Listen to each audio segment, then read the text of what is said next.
Open source is self-explanatory in its title, pretty much. People kind of understand what it is. It means that various coders get to share in this code and the source code, and they get to innovate, and they all get to participate and use each other's work, right? Right.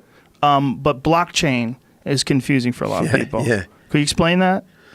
Sure. I mean, blockchain itself is almost a misnomer. So we're confused. Okay. Things are confusing at every level, right? So we should start with the idea of a distributed ledger, which is basically like a distributed Excel spreadsheet or database. It's just a store of information which is not stored just in one place, but there's copies of it in a lot of different places.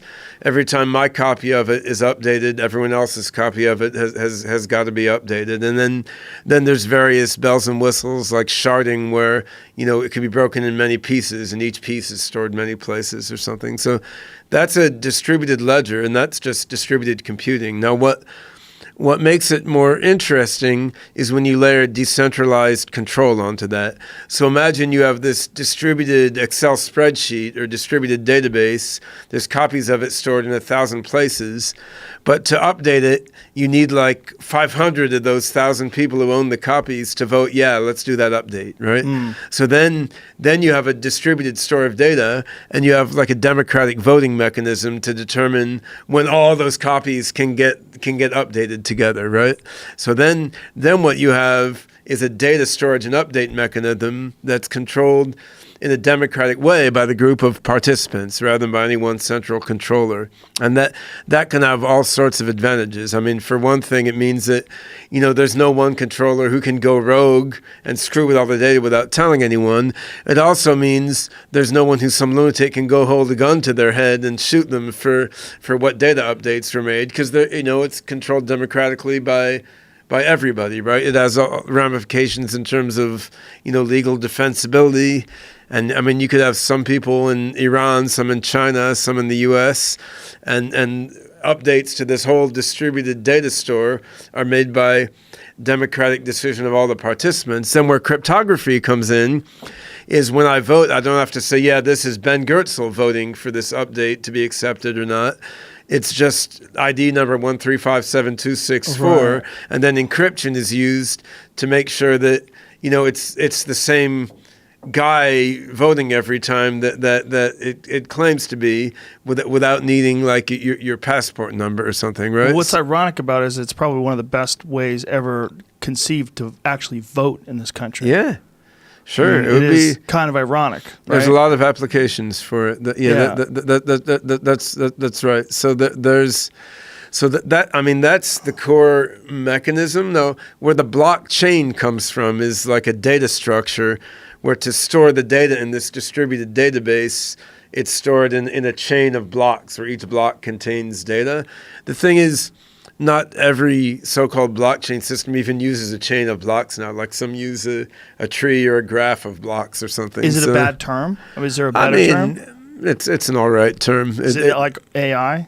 Like just one of those terms we're stuck with? Yeah. It's one of those terms we're stuck with, even though it's not quite technically accurate. And I mean, anymore. I mean, because I don't know another buzzword for it, right? What it is it's a distributed ledger with encryption and decentralized control. Yeah. And blockchain is the buzzword that's come about for that. Now, what got me interested in blockchain really is this decentralized control aspect. So my wife, who I've been with for 10 years now, she dug up recently something I'd forgotten, which is a web page I'd made in 1995. Whoa. Like a long time ago, where I'd said, hey, I'm going to run for president on the Decentralization platform, right? Which I'd completely forgotten that crazy idea. I was very young then. I had no idea what an annoying job being president would be, right?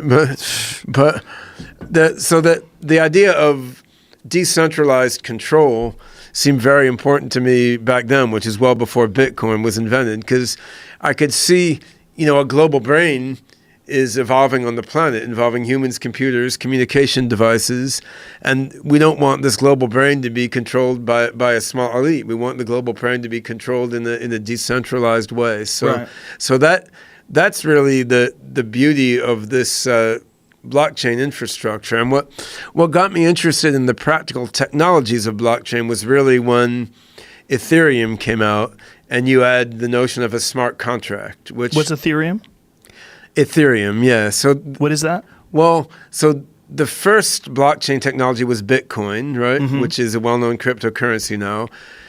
Ethereum is another cryptocurrency, which is the number 2 cryptocurrency right now. That's how out of the loop I am. Did you know about it? You did? However, Ethereum came along with a really nice software framework. So it's not just like a digital money like Bitcoin is, but Ethereum has a programming language called Solidity that came with it. And this programming language lets you write what are called smart contracts. And again, that's sort of a misnomer because a smart contract doesn't have to be either smart or a contract, right? Oh, but it was a cool name, right? Right. What does it mean then? If it's not really a smart contract, contract. It's like a programmable transaction. Okay. So you can program a legal contract, or you can program a financial transaction.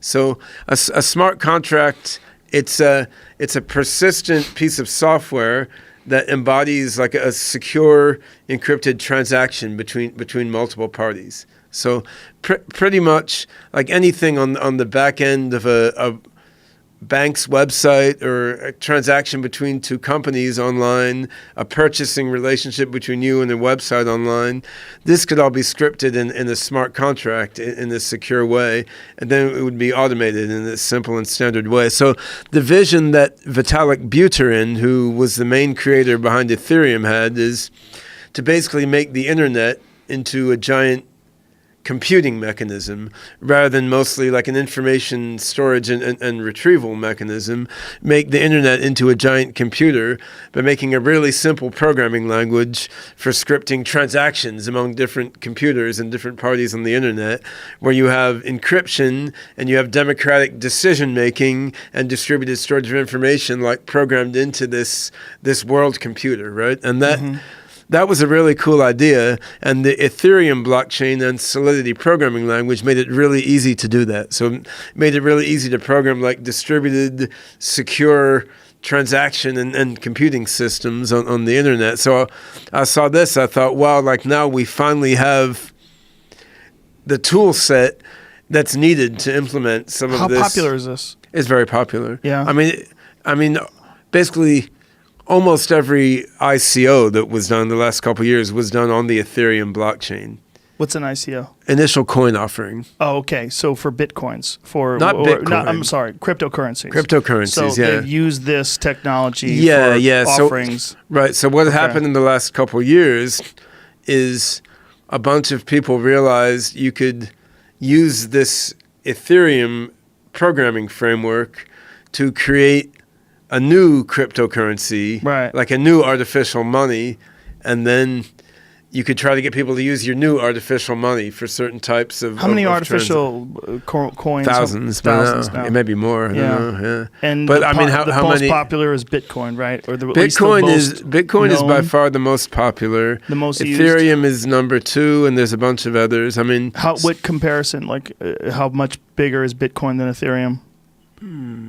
I don't know, factor of 3 to 5. So. Yeah. Well, I don't, maybe just a factor of 2 now. It's actually last year Ethereum almost took over Bitcoin. When Bitcoin started crashing? Yeah. Now Ethereum is back down. It might be half or a third of Bitcoin. Does that worry you, the fluctuating value of these things? Well, to my mind, creating artificial monies is one tiny bit of the potential of what you could do with the whole blockchain tool set. It happened to become popular initially, right, because it's where the money is, right? Right, it is money. Yeah. It is money, and that's interesting to people. Yes. But on the other hand, what it's really about is making a world computer. It's about scripting with a simple programming language all sorts of transactions between people, companies, whatever, all sorts of exchanges of information. So, it's about decentralized voting mechanisms. It's about AIs being able to send data and processing for each other and pay each other for their transactions. So I mean, it's about automating supply chains and shipping and e-commerce. So there's in essence, you know, just like computers and the internet started with a certain small set of applications and then pervaded almost everything, right? Yeah. It's the same way with blockchain technology. Like, it started with digital money, but the core technology is going to pervade almost everything, because there's almost no domain of human pursuit that couldn't use, like, security through cryptography, some sort of, you know, participatory decision making, and then distributed storage of information, right? So, and these things are also valuable for AI, which is how I got into it in the first place. I mean, if you're making a very, very powerful AI that is going to, you know, gradually, through the practical value it delivers, will grow up to be more and more and more intelligent. I mean, this AI should be able to engage a large party of people and AIs in participatory decision making. The AI should be able to store information, you know, in a widely distributed way, and the AI certainly should be able to use, you know, security and encryption to validate who are the parties involved in its operation. And I mean, these are the key things behind blockchain technology. So, I mean, the fact that blockchain began with artificial currencies, to me, is a detail of history, just like the fact that the internet began as like a nuclear early warning system, right? I mean, it's good for that, but it's, as it happens, it's also even better for a lot of other things.